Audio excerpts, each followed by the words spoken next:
ఈ క్రిస్మస్ మాసం ఇది. డిసెంబర్ అంటేనే క్రిస్మస్.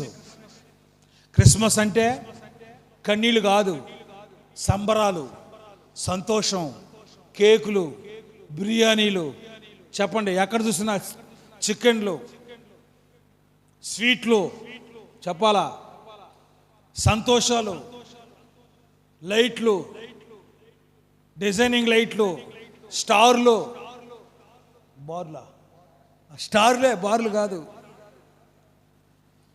కొంతమంది ఆ దరిద్ర పనులు కూడా చేసేవాళ్ళు ఉన్నారులేండి. క్రిస్మస్ సంతోషంలో కొంతమంది ఆ పనులు చేసేవాళ్ళు కూడా ఉన్నారు. క్రిస్మస్ అంటే సంతోషం, నీ కుటుంబం సంతోషం. కానీ నువ్వు తాగితే కుటుంబం సంతోషంగా ఉండదు. నీ కుటుంబం సంతోషం అండి, నీ పిల్లలు అందరూ సంతోషించే సమయం.